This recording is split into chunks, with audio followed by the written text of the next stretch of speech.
It walks like a scam, and it quacks like a squam. Squam! Can I interest you in an opal mining claim? Because boy, do I have a deal for you. So, we're going to use the word scam a lot in this video, and just to indemnify myself from being sued by a dodgy company from 65 years ago, let me clarify. This might not be a scam, but it walks like a scam. It quacks like a scam. The whole thing is based on the ignorance of the customer, and no one would buy into it if they had the slightest understanding of what they were getting into. So it's a scam in the sense that everything's a scam if you don't know what you're spending your money on, but it's also not a scam in the sense that the operators were very clever about what they were doing. But anyway, let's get on to the scam.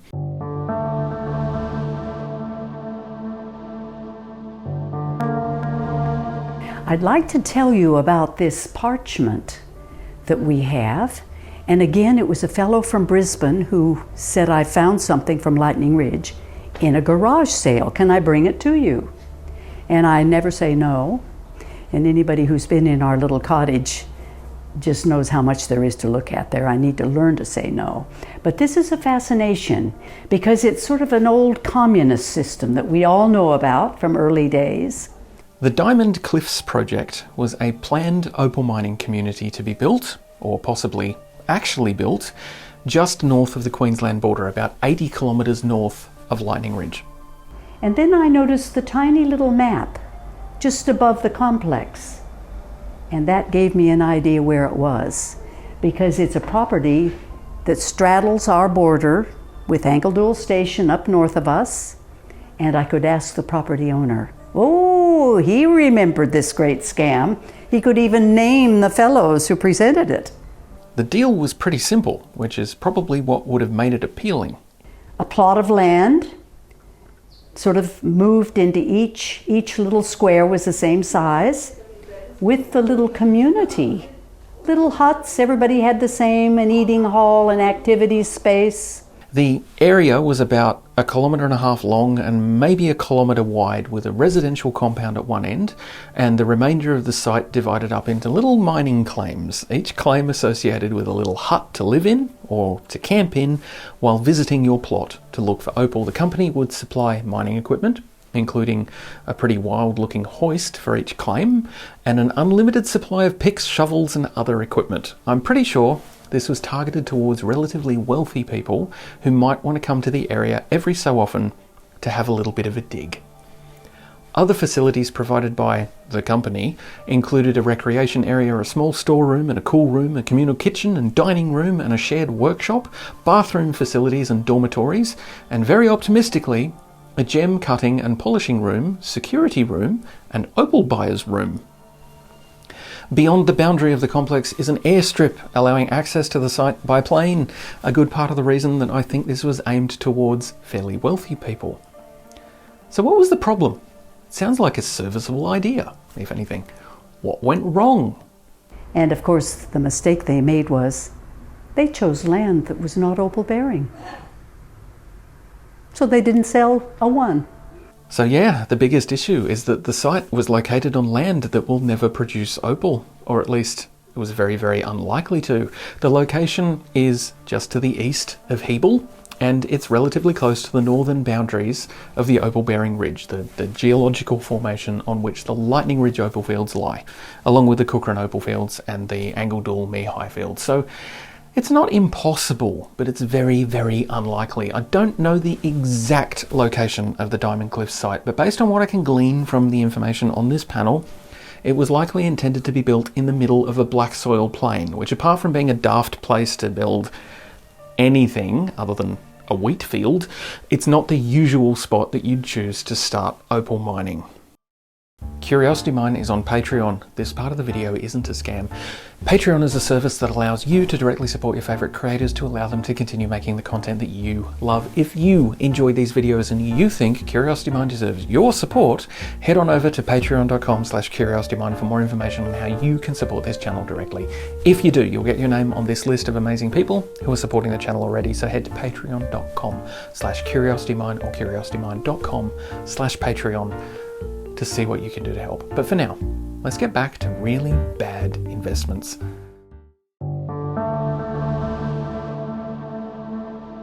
Let's have a look at the terms and conditions for this deal. Costs incurred in mining are tax deductible. Okay. The company sinks shafts through surface sandstone into Opal clay for sublessees at low cost. So the company is going to foot the bill for drilling. That's nice. Subleases are registered at the Department of Mines and are over the full period that the leases are held by the company, which is 21 years. Legislation has changed a bit since the 60s, but sure. You pay for your site and you get to keep it for 21 years if you continue to pay the rent, I guess. Good deal if it produces opal. At present, 100 subleases have been taken. Shaft sinking is in progress. Given the design for the project only includes 96 leasable sites, it sounds like the project has paid for itself already. Indications thus far have proved the ground to be of excellent opal potential, and potch has been found in 6 places already. I don't know who made the determination that the ground is of excellent potential, but I think they probably should have been fired. I genuinely don't know if any of this actually happened or if this is pure fiction written down to encourage people to invest. The fine print implies that a lot of the infrastructure for this site was actually built and existed, and that some degree of prospecting had already occurred. I don't think that was the case. I think this whole thing is bunk. I don't know. For such a huge and ambitious complex, if they started constructing any of it 65 years ago, I would think there would be evidence of it on Google Maps somewhere. But I can't find a thing. I think it's all nonsense. The formation revealed in the pilot shaft, sunk to 70 feet, is geologically identical to and of the same age as that of opal-producing ground at various places in the Lightning Ridge field. Yes, it would be, because that's how geology works. The Diamond Cliffs site is about 80 kilometres from Lightning Ridge, and it's still within the Gryman Creek Formation, so you're going to find the same kinds of things geologically. Opal Formation is quirky, and there are more locations within the opal-bearing region of the Lightning Ridge opal fields that don't produce opal than there are locations that do. So picking a random spot in Queensland just because the geology is similar is not a smart way to prospect for opal, but on paper, it's probably a great way to convince a few marks to lease plots of land. The company caretakes all subleases under the agreements of subleasing and will also assist sublessees with regard to the supply of a low charge of working tools, hoists and ladders, etc. to obviate the necessity for them to haul this gear over long distances. A mess hall and kitchen for communal use has been recently erected, and in addition, sleeping accommodation for 17. In the near future, the following is to be installed: electricity for cooking, refrigeration and lighting, excellent bore water reticulated from a bore on the property, major equipment such as compressors and hammers and puddling machines for communal use. Right, so at this point in time, there are no facilities available. Beautiful, sign me up. At present, fresh meat, eggs and bacon and milk can be obtained from Boolagar Station, close to the leases. So the landlord is legit endorsing just knocking on the neighbour's door and asking for food. Cool. For overseas and interstate investors in subleases, the company can arrange that each of these subleases is surrounded on all sides by active miners or by company workings to ensure the proving of the ground in that location. This will increase the resale value of these subleases rapidly. Again, great in theory, terrible in practice. Anyone who's pegged a claim at Lightning Ridge right in the middle of a group of other claims that have all produced opal and got nothing will understand why this is daft. Good luck with your resale value. Sublessees have the right of reselling their sublease at any time and at any price. So you can sub-scam on your scam. All opal from a sublease is the sole property of the sublessee. This is pretty much the key to the whole thing. It's a mining lease, so yes, you would hope that whatever you find belongs to you. Given the very communist approach to the entire setup, I'm surprised that the company doesn't want to take a cut, but good for you. If you find opal, it's all yours. If. Big if. The airstrip on these leases may be used by sublessees. The company is at present chartering light aircraft from Toowoomba, 320 miles, to carry 3 to 7 passengers. Sublessee parties can remain on the leases and nominate date required for return journey. The cost per person would be approximately $30 return. That's about $500 per person in today's money, which isn't terrible. Prior to any exploration work being carried out on these leases, the subleasing plan was drawn up and it was submitted to the Mines Department as the official company subleasing plan. Thus, all participants in the Scheme, huh? have an equal chance with the company of obtaining good ground. It will be noticed from the lease plan that the company has is to work every alternate claim area. So the company works every other patch in a kind of checkerboard arrangement, which somehow evens up your chances of finding opal. Given that everyone with a plot has the same 0 chance of finding opal to begin with, I would say that's actually accurate. You would have as much chance of the company as finding opal on this land. The company has its liability towards sublessees and their families and their friends covered by substantial public liability insurance, but any liability incurred by sublessees toward the public must be covered by them separately. So I guess if you bring visitors, it's your responsibility. Inspection to these leases and examination of the pilot shaft is welcomed from interested parties, and arrangements can be made for such at any time. By all means, come and sticky beak in the pilot shaft. We promise it's not salted with opals. In fact, we promise it exists, because it probably doesn't. I don't think any of this actually happened.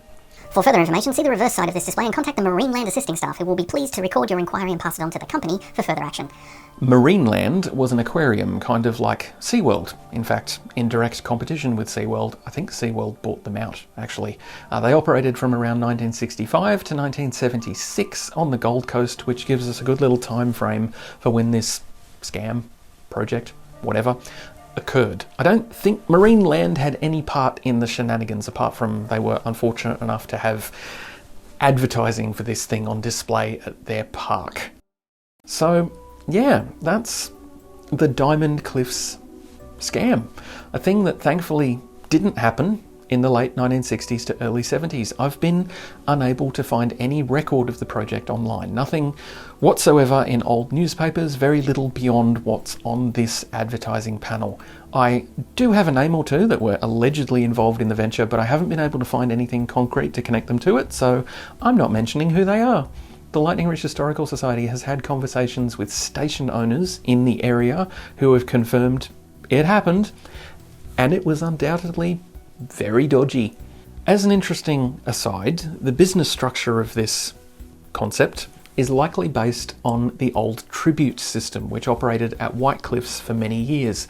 Under that system, an overarching company would own the land and sublease it to opal miners who would work without paying the substantial government fees. The company would pay those, and a cut of the opal proceeds would go back to the company, which is great, except that when you don't find opal, it's only your lease fees which go back to the company, which would have made nothing from that site if you weren't mining it and paying for the privilege. So the tribute system didn't last forever, and neither did Diamond Cliffs.